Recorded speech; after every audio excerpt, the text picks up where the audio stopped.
Like, what's your crazy, name? Bro, ask for $100 before asking. Let's catch up. Your number's not even saved. Like, I'm looking at digits. Like, who are you? I don't know who you are. Yeah. There we go. We switched the setup a little bit in a little break, but like I was saying, we're just really talking about like what it means to be a friend and like the hardships you had with some of your friendships or times when you weren't a good friend. And so I just want to start just by saying like in your own description, what does a good friend look like to you? Like, what characteristics does a good friend have? What are some of your good friends, people that you know, like in your definition, like you can rely on or you can call out for help? Like, what does a good friend look like to you? That's a great question. Honestly, I think one of the main characteristics of a good friend is somebody who knows how to share like ups and downs with you. Someone who's like empathetic towards your situation, someone who's kind of on the same road that you're trying to go or become the same person that you're trying to not necessarily become, but I guess the best way to say is someone who shares the same ideals. Mm-hmm. Also, people who can just enjoy the little things in life with you, you know. Not everything has to be too serious or, you know, too joking or unserious. But people who can just enjoy being alive with you, share the happy moments, the sad moments, and really just be there for you. No matter what's going on, ups and downs, they're always there. And sometimes they're not there, and that's fine too. You know, like at our age, I feel like it's okay to have distance between really good friendships. And actually, that makes it a stronger friendship because once you guys come back together, it's like nothing has ever changed. Yeah. Yeah. I think that's good too because, like you said, like people do have lives. Because Right. I have friends who are freaking married and kids, right? Yeah. And I'm over here looking for the nearest canes, like you know what I mean. So Yeah. I definitely get that. I agree with you. I think a big characteristic for me, like you said, is just like that path, like what they're trying to achieve. Because at some point when you're younger and you're in school, I feel like friendships based off of like proximity. Like who's the closest? I see you every day. We got to be friends, Right. Because I see, like, if we're not friends, it'd be miserable, Right. I think as you get older, it becomes like, oh, like all you do is drink and party. I never drink and party. Yep. How can we be really good friends if we don't have? I mean, you can be polar opposites. Don't get me wrong, but if all you want to do is go out and drink and party, and all I want to do is stay home and chill, play games, stuff like that. Yeah. You know, I don't see the. It's like you guys are pulling against Exactly. each other. It's Right. not gonna work out. Yeah. You need to have similar interests for sure. Yeah, similar interest, and then it's like a goal. Because like, Yeah. if I'm trying to do my freelance photography stuff, and your mindset's like 9 to 5, and you're constantly on my back, like, bro, just get a job, bro, just get a job, bro, just get a job, and I'm like, I have a dream, I have a dream, I have a dream, and we're just going at it. Like that'll even cause tension too. Yeah. I like that. I think that's a good set of characteristics to have for a friend. Another thing I wanted to ask is like, if you could put like into words like characteristics that you feel like you have as a friend or you feel like you don't have as a friend. Like when are you somebody that somebody can call 24/7 and you'll answer and you can help them out and be there, or like some things that you think that you have that others might not have, or things that others have that you might not have? For sure. I guess I'll start with the things that I do have. I wouldn't say 24/7, but most of the time when a friend calls on me and they're in some kind of situation, I'm always down and willing to go help. For example, I actually had one happen a couple of weeks ago. One of my friends, Michael, who I haven't talked to in like months, but still a really good friend of mine, known him since like middle school, grew up together, did a lot of stuff together, great guy. But he ended up having his car break down on the side of the road, and he called me at like 12, and I was getting ready for bed to go to work the next morning. But he called me, he said he needed some help, he needed some jumper cables, and I was like, yeah, I'm down, and went over there and helped him out. We couldn't get his car started, but we pushed it into a parking spot, and then he took care of it the next day. But I guess one characteristic is for sure always down to help my friends, my homies. Another one I guess I would say is I think I'm pretty empathetic. I think I understand a lot of problems people go through.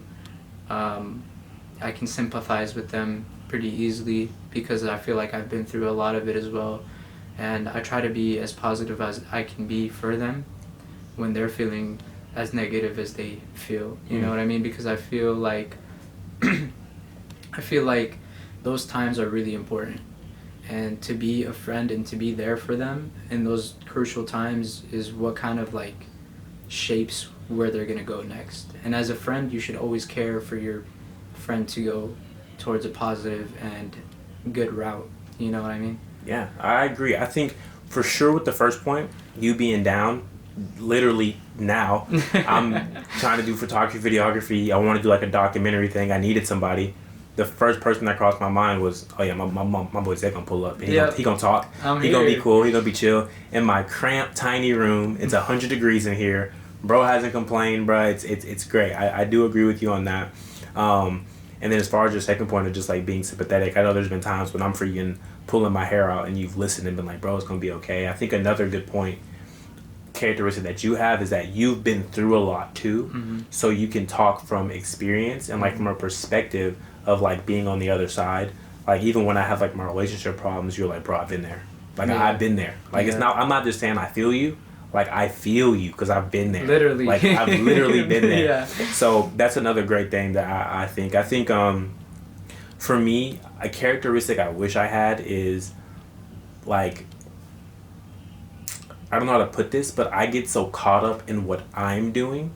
Like I got work. I got church. I got this. I got that. I got to film. I got to do this. It's to the point where it's like whatever somebody else got going on, I don't have time for none of that.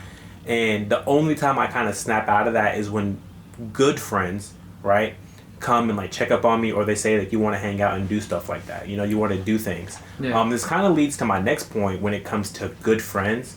I think like as a generation, our age, what are we, Gen Z? Are us? I guess. Yeah, I don't know what we are. But our generation loves to throw around the word like bro, fam, king, hey, you, twin. And when you really think about it, like even now when we're talking, names are going through my head of people that I would call if my car wouldn't start, right? Right. The list is short. Yeah. The list is. I have like 4 people. Yep. I have like you can count them on your fingers. And so it's like, but people will message me like, hey bro, I see the work you're doing, or hey like twin, like we both like, and it's like the kind of like back to high school days, like that would have flew back when the proximity was closer.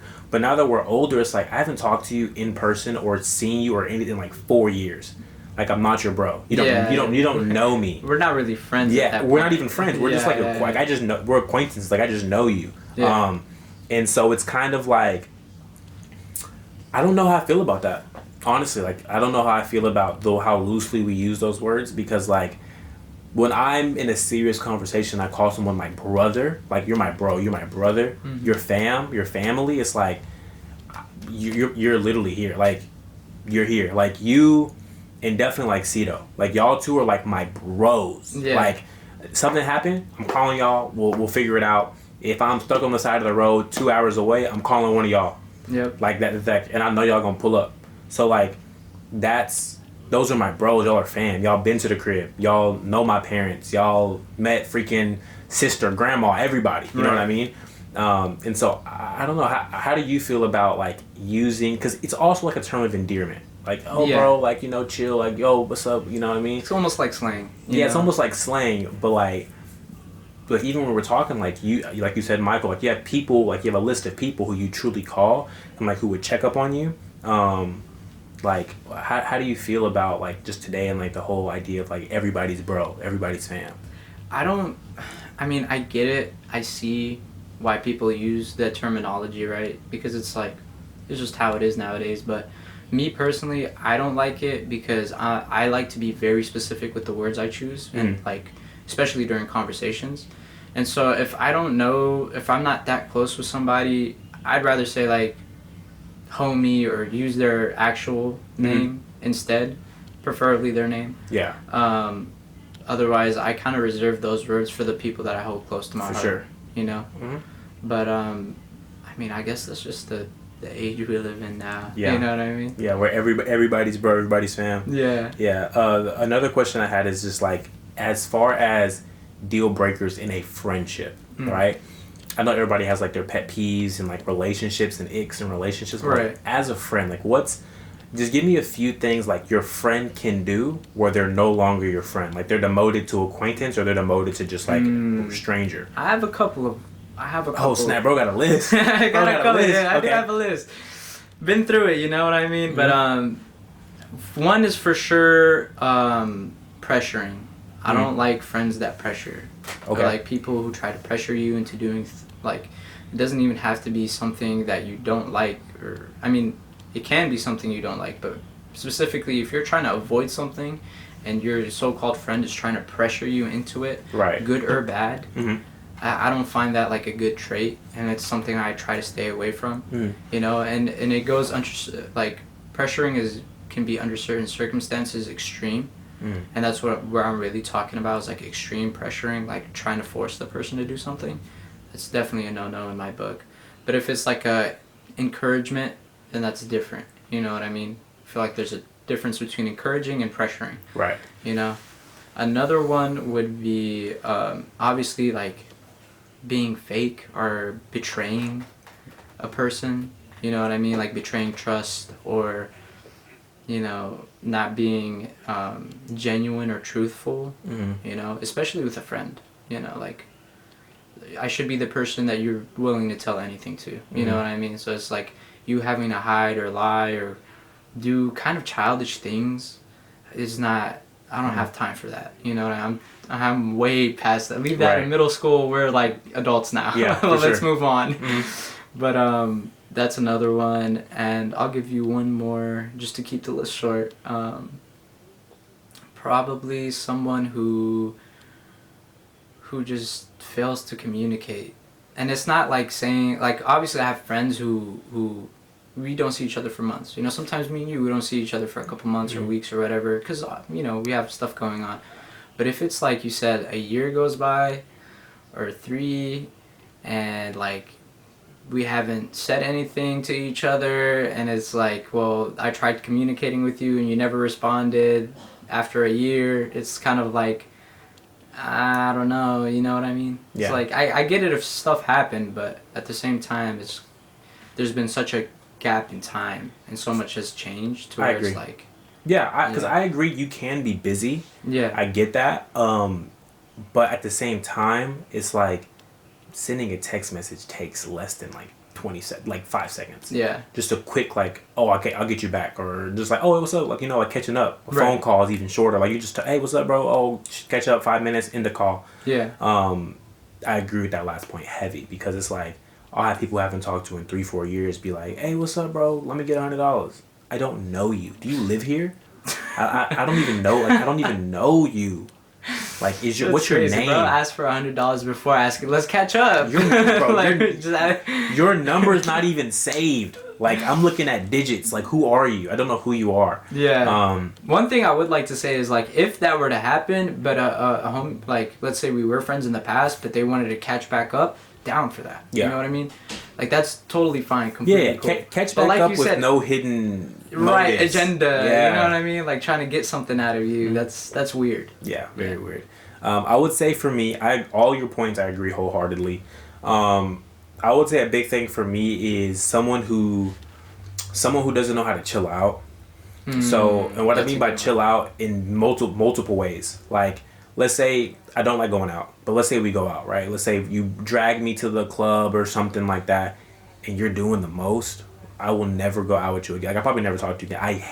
I hate that. Like, bro, just chill. Right. Like, we just like cool. Like, even if we do go out, like, I'm fine with you dancing, getting up. Because another pet peeve is like, if we're gonna go to the club and you're gonna sit on the wall the whole night, well, then what's the point of going? What are you there for? Right. But like, if you're going and you're like doing too much, trying to like pick up a bunch of chicks or being weird and awkward, like, bro, you're weird, bro. Yeah. That's one. Probably my biggest one is someone who does not know how to be positive. Someone who, like, I get going through stuff, right? I get it. I get, like, you may not be having the best time with family and life and XYZ. I get it. 100%. I'm going to be there for you, my dog. I'm going to listen to you complain about your girl for the 20th time. I don't care. Yeah. But if it's every time, you're not ever happy, nothing's ever good, it's always bad news. Like, we can't have a conversation without you it's just negative. Like, oh, this happened, or they doing me. Like, bro, really? And then, you know what kills me the most is that they want to stay in that negative zone. Yes. That's what it is. It's not even that you're being negative. You just want to stay there. Exactly. Like, bro, what are you... Are you trying to get sympathy for, like, the millionth time? It's like, come on. It's what do you want from me? Like, I can't. Like, I've given you advice. I might have even, like, helped you out in some circumstances.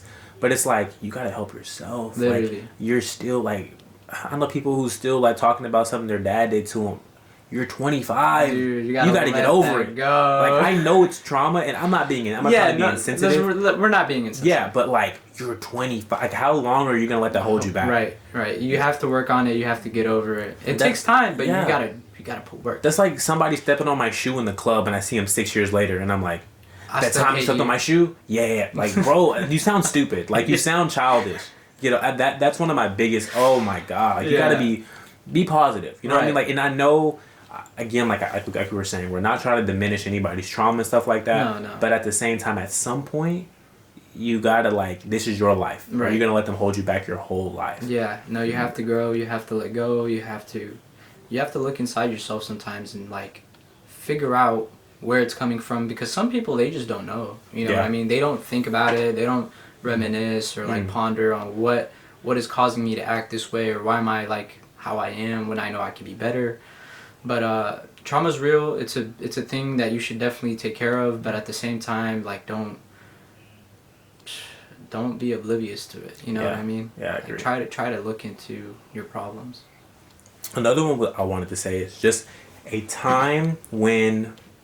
Just let me know a time when a friend showed up for you in a way you didn't expect. So this is a little bit of a deeper question, because as men, as guys, it's a lot harder to open up in general. Like, it's hard to open up about your feelings, you know, cry, all these different things. Right. What's a time that someone showed up for you when you needed it most? Like, when you needed someone there, and you were like, that, like they showed up for me, like, they're here. And, like, tell me about that, how it made you feel. Just dive into that a little bit for me. That's a tough one. I feel like there's only, like, a handful of situations that have happened like that. I really want to take a second and think about. Yeah, for me, I can go ahead and give you a time. Sure. So there was a time, which, again, I'm typical guy, go through so much and just show up the next day smiling like nobody knows, like I'm going through certain stuff. There was a time when I was focusing on my photography, was not doing good, terrible, no money, didn't have a job, I was broke, and I was honestly, like, really contemplating, like, giving it up, like giving up photography, giving up cinematography, just being like, cool, let me get a career, let me go back to school. And then I get a phone call from this guy named Zed in my phone. He said, yeah, bro, my homie Wasim is here. Let's all meet up at Lime and Dime.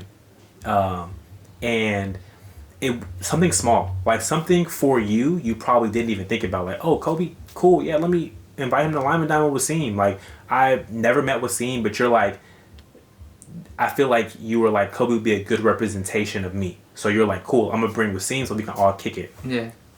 Short story, Wasim didn't even want to go. I didn't even want to go. But I ended up scooping Cito, my homie, our homie. So I was literally, like, just got done, like, looking on Indeed for jobs. And, like, I posted some content that didn't really hit. And I was just down. Like, I was down. I remember driving there, and I was telling Cito, like, man, I'm about to get a job, go back to school. Like, I'm not feeling none of it. But, yeah, so we pull up to Lime and Dime on the cat. Like, bro, Zed doesn't even know this happened. We pull up, bro. Zed gets out the car, cheesing ear to ear. Wasim comes out, just saying what's up to him. Cito's chilling, everybody's joking. We go sit down, eat, have a good time. We joke with Wasim. Then Zed goes, like, on this thing, like, oh yeah, Kobe makes content, he makes music, he can freestyle. Like, started listing all these things, and we just got in the car for like 4 hours. Yeah. Talking it up, bro. We was laughing, crying, everything, bro. Me, Wasim, Zed, Cito, we was all in that thing, just having a good time. And I remember just, like, talking to Wasim, talking to Zed, talking to Cito, just being like, nah, bro, like keep doing your content, keep doing this, keep doing that, don't give up, keep posting. And for me, like honestly, God truth, without that moment, I probably would not have continued with photography. I probably would have ended up like selling my gear, getting a job, like a career job, like working in some office somewhere to make more money. And we would have never like freaking been here. I would have never got the camera gear, and it would have never kept making content. And so that's a time when I remember like you showed up for me without me even like needing you to show up. Like you just been like, for you it was another Thursday. Just let me invite Kobe out. But for me it was like a literal like life altering moment for me. Yeah. So that's mine. I think, and it's crazy because I've had the same experience with you as well. Mm-hmm. And I remember like on 2 instances. One was when we first met, like first ever met. We met for the first time at Guapo. Got contact information. Couple days go by. I'm like watching your content on Instagram. I'm like, holy crap, this guy is so sick. And then I send you a DM like, yo, we should definitely meet up sometime, make some content or just chill. And then we went rock climbing. And we had a great time rock climbing, and then I just remember us sitting in the car for hours. Right after, like, gym's closed, everybody's left, we're still in the car just yapping it up, talking about life, making content, things we're into. You're showing me how you speak Spanish. I was like, holy crap, this guy can do so much. And then you, like, throughout the conversation, like, I remember you encouraging me to start making content myself. And, you know, I think that was like a pivotal moment for me because I finally felt like for me, I was looking up to you because you're already making content and you're already like making great work. You know what I mean? Like it was inspiring to me, and then you telling me to do it and like telling me you believed in me made me believe in me. And that was very important for me because like for me personally growing up, when I first came here, didn't speak much English, you know, had a lot of like self-doubt and stuff like that, very shy, so it was hard for me to believe in myself, and I've always kind of had some problems with that. But having you there to like encourage me and push me for it just definitely changed my perspective on how I look at myself, which is you know, like I said, a very important and pivotal moment for me, and I'm grateful to have you there for that. A second time for sure is, this didn't happen too long ago, but I remember coming into your room and we were talking about some situation that I was going through. Yeah. And how that was making me feel, and, you know, the whole 9. And, you know, I finally felt like I had somebody to be open with and talk to about my problems, because most people, I couldn't really tell them these kinds of things. And you know, you were there listening to every single word, even though I felt like I was yapping for a minute, and I hate yapping. But you were there just listening, being kind, empathetic, giving me solutions, being positive, and like I said, encouraging. And I feel like that's one of the best qualities to have in a friend, is somebody who's there to encourage you and push you and be positive, you know? And thank you. Yeah, bro. That's what I got you, bro. So we're bros. That's how we're actual bros, bro. Yeah, that's good. That's really all I wanted to talk about. I feel like that was a good little conversation. To the people who are watching this, like I said, we just make content. We're 2 dudes who make content, and we just want to keep making more. If y'all want to let us know in the comments what you want us to talk about next, or if y'all want to come on here and come chat with us, I'll definitely not be in my room though. We'll go somewhere bigger. And we could talk about anything, man. I got a bunch of topics I want to talk about. Right now we're just talking about friendships. We'll maybe talk about like relationships, or we talk about anything, anime, anything, dude. We just come on here and yap. Really, we're just into building relationships with cool people. Yeah. We just like meeting new people. We like to be active. So if you like to be active, rock climb, skate, anything. We don't really skate no more, but I'll get back out there if you down. It's a little cold right now. Not right now. Not right now. But yeah, we're just out here just trying to make it work with the content, trying to just try to be the best us we can be, and meet some cool people. So if that fits the bill for you, come on, hit us up. You know what I'm saying? I'm gonna link all of Zed's stuff in the comment. My stuff will be linked too. But yeah, catch y'all on the next one. Peace. Yeah, clean. It's nerve wracking. That was